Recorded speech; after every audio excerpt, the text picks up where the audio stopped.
हमारे प्रदेश प्रभारी विनय शर्मा भारती जी मंच पे आए और 2 बातें आपके साथ रखी। जय हिंद, जय भारत। जय भारत। साथियों, आज आपके बीच हम लोग यहाँ पहुंचे हैं। इसमें जो योगदान है, जो इस कार्यक्रम के आयोजक हैं, अजीत जी आपके क्षेत्र के हैं। इन्होंने प्रयास किया, इन्होंने जिम्मेवारी ली कि इनके क्षेत्र के जो लोग कर्ज से परेशान हैं उनकी मदद की जा सके। ऐसे ही आपके लोकसभा से ही है सुमित राणा भारती जी, बिलासपुर के रहने वाले हैं। ये भी कर्ज मुक्त भारत अभियान के साथ जुड़े हैं और ये भी इसी तरह जुड़े हैं जिस तरह से आज आप आए हैं फॉर्म भरने के लिए। और ये अपना कर्जा भूलकर इनकी अपनी मशीनरी बैंक वाले उठा के ले गए हैं, उस चीज को भूलकर आज आपके लिए कंधे से कंधा मिला के खड़े हुए आपकी मदद के लिए आगे हैं। ये अभियान क्या है, पहले इस चीज को समझिए और क्यों चलाया गया। ये कर्जा लोग पहले भी लेते थे, आगे भी लेंगे, लेकिन फर्क क्या है कि पहले लोग लेते थे और फिर आसानी से भर लेते थे क्योंकि उनका व्यापार अच्छा था, रोजगार अच्छा था, कमाई के साधन थे। आज लोग कर्जे की दलदल में कैसे फंसे हैं। सरकार ने जो नीतियां लाई उसमें चाहे नोटबंदी हो, जीएसटी हो या लॉकडाउन हो, उन नीतियों के कारण कर्जे के दलदल में फंसे। अब बहुत से बुद्धिमान लोग आपको मिलेंगे जो कहेंगे कि नोटबंदी से हमें क्या फर्क पड़ा, हमारे पास तो नोट ही नहीं थे। अब इन बातों को समझिए कि आपको फर्क कैसे पड़ा। महिलाएं घर में पैसा बचा बचा के सेविंग में रखती थी, नहीं रखती थी। सरकारों ने क्या किया कि वो पैसा सारा निकलवा के बैंकों में ले लिया। क्यों? क्योंकि सरकारों को पता नहीं था कि सेविंग घर में कितनी है। तो ये जो प्रयास है ये बहुत बड़ी साजिश है। आज आप कर्जे के दलदल में फंसे हैं तो आप जब इस पॉइंट को समझेंगे तो आपको हैरानी होगी कि आपके साथ क्या खेल खेला जा रहा है और आपको किस तरह से आर्थिक गुलामी की तरफ धकेला जा रहा है। आपके पास घर में बचत होती थी, कैश पड़ा होता था, महिलाएं घर में रखती थी। कभी भी घर में कोई दिक्कत आती थी तो महिलाएं वो फंड निकाल के देती थी कि मेरे पास इतने हैं, अगर आज आपको जरूरत है। घर वाला अगर कमा के नहीं ला रहा है, कहीं दिक्कत है, कोई परेशानी आती थी, वो निकाल के देती थी। तो फिर क्या हुआ, पहले वो नोटबंदी करके वो आपसे पैसा ले लिया गया। नोटबंदी क्यों की कि हम काला धन लाएंगे, वो बाहर निकलेगा। वो तो कुछ निकला नहीं, वो लोगों को दिखाने के लिए था। लेकिन मेन कारण क्या था कि घर घर से छोटा जो व्यक्ति है, गरीब व्यक्ति जो है, उनको खाली करना है। जब आपके पास पैसा नहीं होगा, आपके पास संसाधन नहीं होंगे, तो आपको आसानी से गुलाम बनाया जा सकता है। तो ये साजिश जो है गुलाम बनाने की है, वो किस तरह से खेली गई है आपके साथ, इस चीज को समझिएगा। आपने सारा पैसा बैंकों में जाके जमा करवा दिया। अब उसके ठीक 2 साल बाद लॉकडाउन लगा दिया गया।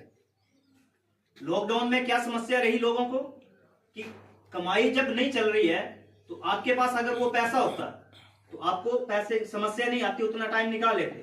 लेकिन आपके पास पैसा नहीं था। घर तो सभी को चलाना है, जरूरतें तो सभी की पूरी होनी चाहिए, खर्चे तो कम नहीं हो गए थे लॉकडाउन में। तो क्या किया उन्होंने कि लोगों ने अपनी समस्याओं को, अपने खर्चे चलाने के लिए, अपना घर परिवार चलाने के लिए, बच्चे की पढ़ाई के लिए, अब उसमें ऑनलाइन पढ़ाई शुरू होगी, आपको मोबाइल भी चाहिए बच्चों की पढ़ाई के लिए। अलग अलग जरूरतें आपकी नई तैयार होगी, जो जरूरतें थी ही नहीं। आपने क्या किया, उन जरूरतों को पूरा करने के लिए कर्जा ले लिया। अब जिसको मोबाइल चाहिए, मोबाइल आप जाओ दुकान पे, किस्त पे मिल जाएगा मोबाइल ले आओ, आपको कर्जे में धकेल दिया गया।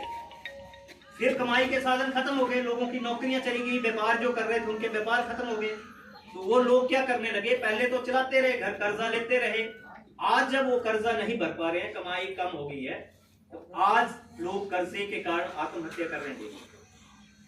तो पहले तो इस बात को समझिए कि आज आप कर्जे में हैं, उसमें आपकी कोई गलती नहीं है।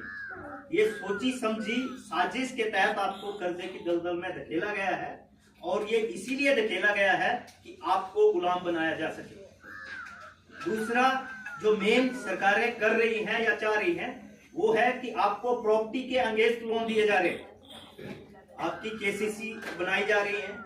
सरकार ने आते ही 14 में क्या किया, जन धन खाते खोलेंगे जी 0 से। बताया कि आपको इसीलिए खोलेंगे कि आपको सरकार की जो भी स्कीमें आएंगी डायरेक्ट मिलेंगी। लेकिन जिसने भी खाता खोला, खाली खाते तो किसी ने नहीं रखे, सभी ने उसमें पैसे डाले, आपका सारा पैसा सरकारों के पास गया। अब क्या किया, बैंक वाले आपके घर आए, जी केसीसी बनाओ। जो कभी व्यक्ति लोन नहीं लेता था उसने भी लोन लिया। अब उनको पता ही नहीं था, उनको क्या बताया, इस पे तो ब्याज ही नहीं पड़ता, साल में एक बार आपको 4% ब्याज देना है। अब लोगों ने समझा कि 1 लाख लिया है, मैं 1 साल बाद 4000 दूंगा, ये तो सरकार मेरी मदद कर रही है। जबकि ऐसा कुछ नहीं, वो आपको उकसाने का तरीका था। तो होता है ना कि चूहे को उकसाने के लिए हम रोटी का टुकड़ा डालते हैं, वो टुकड़े डाले जा रहे हैं कि आपको कर्जे के दलदल में धकेला जा सके। तो अब धकेल दिया है, समस्या तो पैदा हो गई। समस्या का समाधान क्या है? समाधान है, हम पहले जुलाई 2022 से ये अभियान चला रहे हैं और पहले सरकार से मांग कर रहे हैं कि अगर आपने गलत नीतियां लाई हैं और आपकी वजह से लोग कर्जे से परेशान हैं, आप ऐसा करिए, जिस तरह आप बड़े बड़े उद्योगपतियों को राहत दे रहे हैं, बड़े बड़े उद्योगपतियों का कर्जा माफ कर रहे हैं, उसी तरह आम जनता का भी कर्जा माफ कर दीजिए। सरकार बिल्कुल चुप रही, 25,000 50,000 लोगों की जानकारी दी, सरकार को कोई फर्क नहीं पड़ा। 8 अगस्त 2023 को दिल्ली के रामलीला मैदान में, उस समय हमारे साथ 3 लाख लोग जुड़े थे और 3 लाख लोग दिल्ली पहुंचे। जब वहां पे दिल्ली में सरकार ने देखा तो सरकार को लगा कि ये समस्या अब बड़ी हो चुकी है, इन लोगों को दबा दो। वो समस्या को दबाने पे बात नहीं की, उन्होंने अभियान को दबाने के लिए कोशिशें शुरू कर दी। जो डाटा हम भारत सरकार को दे रहे थे वो डाटा लेने से मना कर दिया। हम कर्जा मुक्ति का प्रमाण पत्र दे रहे थे, वो प्रमाण पत्र देने से मना किया और हमें रोकने का पूरा प्रयास किया गया। लेकिन हमारे गुरु श्री सहनवाज चौधरी भारतीय जी, इन्होंने इस अभियान की शुरुआत की है और इन्होंने 8 अगस्त को ही रामलीला मैदान से कहा था कि एक व्यक्ति का 1-1 रुपए का जब तक कर्जा माफ नहीं हो जाता तब तक हम रुकने वाले नहीं है, थकने वाले नहीं है, इन सरकारों से डरने वाले नहीं है, झुकने वाले नहीं।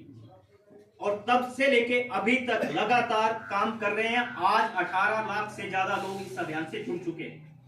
ये कोई खुशी की बात नहीं है, ये इस बात को दर्शाता है कि इतने ज्यादा लोग कर्जे की समस्या में आज भी हैं।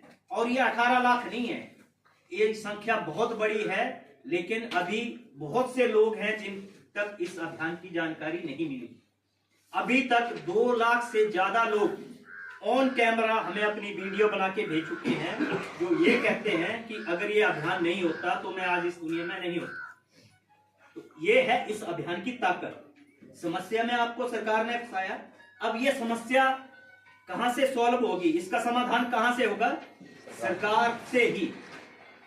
अब आप कहेंगे कि सरकार से समाधान होगा तो सरकार तो करने वाली नहीं है, तो क्या होगा? तो इसके लिए भी हम लोगों ने विकल्प दिया। आज देश में आचार संहिता है, आज कोई सरकार नहीं, 2024 में नई सरकार बनेगी और जो भी सरकार बनेगी वो एक सबसे पहले जो काम करेगी वो एक ही काम करेगी, आम जनता की कर्जा माफी। लेकिन कैसे? पहले तो सरकार में ऐसे लोगों को पहुंचाना पड़ेगा हमें जो आपकी कर्जा माफी में बात करे। जो आपकी ताकत है उस ताकत को समझिए। आप मालिक हैं, नौकर नहीं। ये जो नेता आपके मालिक बन के बैठे हैं और जनता को नौकर समझ रहे हैं, पहले तो इनको आभास करा दो कि हम लोग मालिक हैं और आप हमारे नौकर हैं। 5 साल की आपको नौकरी दी जाती है, उसमें अगर आप ठीक नहीं करोगे तो आपको नौकरी से हम लोग निकालने की क्षमता रखते हैं। तो अभी जो चुनाव है, इन चुनावों में आपको ऐसे व्यक्ति को लाना है जो आपकी कर्जा माफी पे बात करे। आपके क्षेत्र में जो भी लोग आते हैं उनसे कहिए कि आप अगर जनता की कर्जा माफी के लिए बात करते हैं तो हम आपके साथ देने के लिए तैयार हैं। आप हमारे साथ हैं तो हम आपका साथ देने के लिए तैयार हैं। अगर आप हमारे साथ नहीं हैं तो हम भी आपका साथ नहीं देंगे। सीधी सीधी बात है, सवाल करना पड़ेगा। हमने सभी पार्टियों के सांसदों को पत्र दिए, उनको बताया कि आपकी लोकसभा में लोग कर्जे से परेशान हैं। आपके सांसद कौन है इस एरिया से, आपको पता है? अनुराग ठाकुर जी 5वीं बार भाजपा से उनको टिकट मिला है और कहते हैं बहुत बड़े नेता हैं, उनका हारना तो असंभव है। तो क्या आपको लगता है उनको हराया जा सकता है? नहीं। कैसे हरा सकते हैं? ये जनता ही है। अगर वो जनता उस कुर्सी तक पहुंचाना जानती है तो ये जनता ही उस कुर्सी से उतारना जानती है। उनके बाप को मुख्यमंत्री रहते अगर जनता हरा सकती है तो अनुराग ठाकुर कोई बड़ी हस्ती नहीं है। लेकिन आपको अपने बोर्ड की ताकत को समझना पड़ेगा, आपको ऐसे लोगों की सपोर्ट करनी पड़ेगी। और हम नहीं कह रहे हैं, खाली अनुराग ठाकुर की बात नहीं है, जो दूसरी पार्टियां हैं, कांग्रेस है, हिमाचल में 2 ही पार्टियां हैं मजबूती से जो राजनीति में इन्वॉल्व है, दोनों पार्टियों का एक ही हाल है।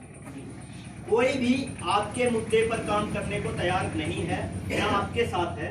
अब आपको तय करना है कि आपको उनका साथ देना है या नहीं देना। तो अगर नहीं उनका साथ देना है तो आप में से ही, जनता में से ही कोई व्यक्ति हम लोग तैयार करेंगे और वो तैयार होगा आपके दम पे। अगर आप उनकी सपोर्ट करने के लिए रेडी रहेंगे, तैयार रहेंगे, तो हम आपकी लड़ाई लड़ने के लिए हमें सरकार, संसद में जाना पड़े, सरकार बनानी पड़े, उसमें भी हम लोग परहेज नहीं करने वाले हैं। लेकिन आपको साथ देना पड़ेगा। तो साथ देने के लिए तैयार हैं? दम नहीं, कुछ आवाज नहीं आई। तैयार हैं? साथ देने के लिए तैयार हैं?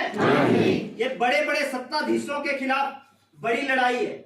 उनके पास पैसा है, संसाधन है, आपको खरीदने की कोशिशें की जाएंगी, डराने की कोशिशें की जाएंगी। कई लोग आपके घर में नौकरी करते होंगे, उनको सरकारी नौकरी के उस पर डराने की कोशिशें की जाएंगी। तो डरेंगे, झुकेंगे तो नहीं ना? लड़ लेंगे। लड़ लेंगे तो आप 100% जीत लेंगे। ये मैं आपको दावे के साथ कहता हूं।